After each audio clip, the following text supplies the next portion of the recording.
बिस्मिल्लाहिर्रहमानिर्रहीम। Dear student, अस्सलाम वालेकुम। मुझे उम्मीद है कि आप लोग सब खैरियत से होंगे और अल्लाह ताला से मेरी दुआ है कि अल्लाह ताला आप सबको खुश और सेहतमंद रखे। डियर स्टूडेंट, आप लोग देख रहे हैं मेरा YouTube channel Urdu learning point, जिसके हवाले से मैं आप लोगों के लिए अच्छे और बेहतरीन वीडियो बनाकर पेश करता हूँ ताकि आपके लिए पढ़ने में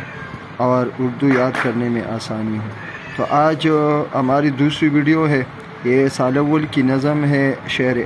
अशोक,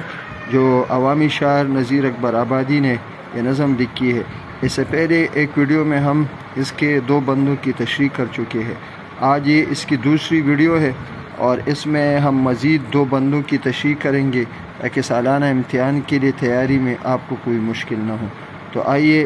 वीडियो की तरफ बढ़ते हैं। आप स्क्रीन पर देख रहे हैं, ये इस नज़म का तीसरा बंद है। शायर कहते हैं, शराब बनी जौहरी और सेठ साहूकार, देते थे सबको नगद सोकाते हैं अब उधार।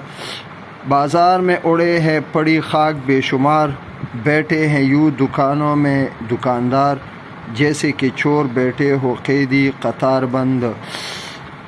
शराब कहते हैं करेंसी का, पैसे का, रुपए का कारोबार करने वाले, और बनिया जिसको हम कहते हैं दौलतमंद बंदा, हिंदू अमीर बंदा, जौहरी जो सोने का काम करते हैं सुनार, और सेठ वो ताजर वो मालदार बंदा जो सूद पे पैसा देता है और काम करते हैं, साहूकार यानी सूद पर पैसा देने वाला और मुनाफा कमाने वाला। तो ये इस बंद के जो मुश्किल अल्फाज है ये इसकी तशरीह है। तो हम आसान उर्दू में आप लोगों को समझने के लिए डियर स्टूडेंट हम इसकी तशरीह करते हैं ताकि आप लोगों के लिए इसको पढ़ने और याद करने में और सीखने में आसानी हो। तो देखिए, शराब बनिए जौहरी और सेठ साहूकार, देते थे सबको नक्श सुखाते हैं अब उधार। नज़ीर अकबर आबादी इस नज़म के तीसरे बंद में इस शेर में शेर आगरा की तबाही और बर्बादी का ज़िक्र करते हुए कहते हैं कि ये शेर पहले खुशहाल और आसूदा हाल था और इसमें रहने वाले जो शराब थे, रुपए पैसे का कारोबार करने वाले बड़े अमीर दौलतमंद लोग, सोने का काम करने वाले, सोने की तिजारत करने वाले सुनार, ज्यूलर और सेठ और सूद पर पैसा देने वाले बड़े बड़े दौलतमंद लोग, ये ऐसे खुशहाल और अमीर थे कि ये लोगों को पहले नगद रुपया देते थे और लोगों की मदद करते थे। लेकिन इस शहर की तबाही और बर्बादी ने इनको भी मुतासिर किया है और अब उनकी हालत हो गई है कि पहले ये लोगों को नकद पैसे देकर लोगों की मदद करते थे, अब ये ख़ुद पैसे के मोहताज हो गए हैं और अब ये दूसरों से उधार यानी कर्ज़ लेकर, ये उधार कर्ज़ लेकर ये अपनी ज़रूरतें पूरी करते हैं और अपनी ज़िंदगी गुजारते हैं। इस नज़म के तीसरे बंद के दूसरे शेर में शायर कहते हैं, बाज़ार में उड़े हैं पड़ी खाक बेशुमार, बैठे हैं यूँ दुकानों में दुकानदार, जैसे कि चोर बैठे हो कैदी कतार बंद। इस दूसरे शेर में शायर इस शेर की तबाही और बर्बादी के बारे में बात करते हुए कहते हैं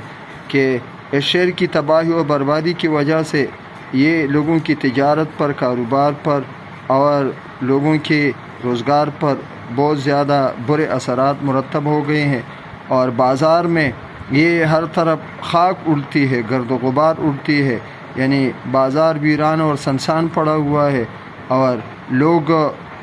बाज़ार में कोई चीज़ या सौदा लेने के लिए नहीं आते क्योंकि लोगों के पास पैसा नहीं है। तो इस बाज़ार में हर तरफ खामोशी होती है, गर्द गुबार फैला होता है और गाहक नज़र नहीं आते और दुकानदार अपनी दुकानों में ये ऐसे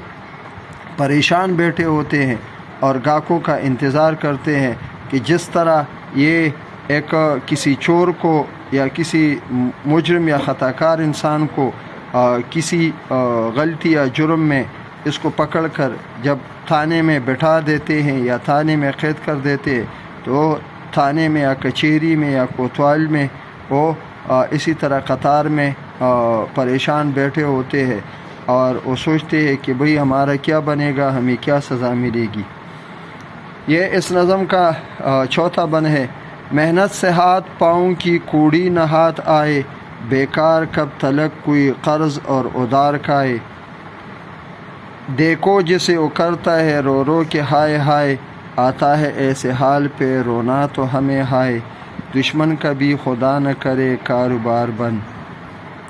اس چوتھے بند میں شاعر مزید اس شعر کی تباہی و بربادی پر اپنے دکھ کا اظہار کرتا ہے۔ محنت سے ہاتھ پاؤں کی، کہ انسان محنت کرتا ہے، کوشش کرتا ہے، کوڑی یعنی ایک پیسہ یا معمولی ایک پیسہ بیکار کب تک، یعنی کب تک قرض ادار یعنی کسی سے قرض لینا، دیکھو جسے وہ کرتا ہے رو رو کے ہائے ہائے، ہائے ہائے فریاد کرنا، آہوزاری کرنا۔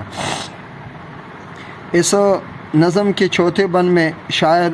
مزید اپنی بات کی تسلسل کو جاری رکھتے ہوئے کہتا ہے کہ یہ شعر اتنا تباہ حال اور برباد ہو گیا ہے کہ ایک انسان محنت اور مزدوری کرتا ہے، محنت اور کوشش کرتا ہے، اپنے ہاتھ پیروں کو استعمال کرتا ہے، کوشش کرتا ہے مزدوری کے لیے، لیکن محنت اور کوشش کے باوجود یہ شعر ایسا تباہ ہو گیا ہے کہ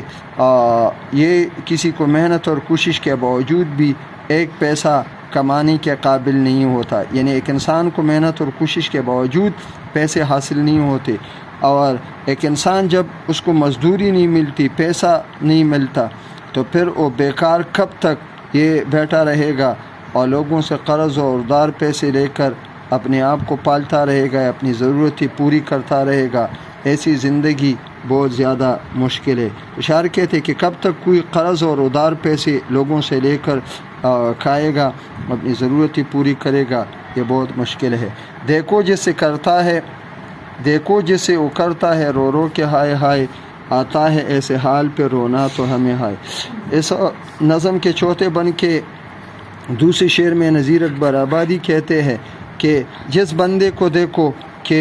وہ ایسی حالت پر، ایسی پریشانی اور تباہی کو دیکھ کر وہ بھی رو رو کے فریاد کرتا ہے، آوازاری کرتا ہے اور اللہ سے اپنی مشکل بیان کرتا ہے، آتا ہے ایسے حال پہ رونا تو ہمیں ہائے۔ شاعر کہتا ہے کہ لوگوں کی ایسی تباہی، بربادی، پریشانی، دکھ اور غم دیکھ کر، ان کی آہوزاری اور فریاد دیکھ کر ہمیں بھی رونا آتا ہے۔ ہم اس شہر کے باشندے ہیں، یہ میرا آبائی اور پیارا شہر ہے، لوگوں کے دکھ اور غم سے ہم بھی متاثر ہوتے ہیں، اور ان کے دکھ اور فریاد پر ہمیں بھی رونا آتا ہے اور ہم بھی پریشان ہو جاتے ہیں۔ دشمن کا بھی خدا نہ کرے کاروبار بند۔ شاعر اس شعر میں اللہ سے التجا کرتا ہے، دعا کرتا ہے کہ اللہ کہ ایسی کسی صورتحال میں عام انسان تو درکنار، کسی دشمن کا بھی اللہ اس کا کاروبار اور تجارت یہ ختم نہ کر دے، کیونکہ دشمن بھی انسان ہوتا ہے اور بغیر محنت اور کوشش یا کاروبار کے یا روزگار کے انسان کی زندگی گزارنا یہ مشکل ہو جاتی ہے۔ ڈیئر اسٹوڈنٹ، ہمیں امید ہے کہ آج کی ویڈیو آپ کو پسند آئے گی، آپ پوری توجہ اور غور سے اس کو ابتدا سے آخر تک دیکھیں گے، اور نظم کے اشعار کی جو آسان تشریح میں نے آپ لوگوں کے لیے کی ہے کہ آپ لوگوں کے لیے آسان ہوگی اور آپ اس کو سیکھ کر امتحان میں اس سے اچھے نمبرات حاصل کر سکتے ہیں۔ مجھے امید ہے کہ آپ اس ویڈیو کو پسند کریں گے۔ انشاءاللہ آئندہ ویڈیو میں آپ لوگوں سے پھر ملاقات ہوگی، تب تک کے لیے اجازت دے، اللہ حافظ۔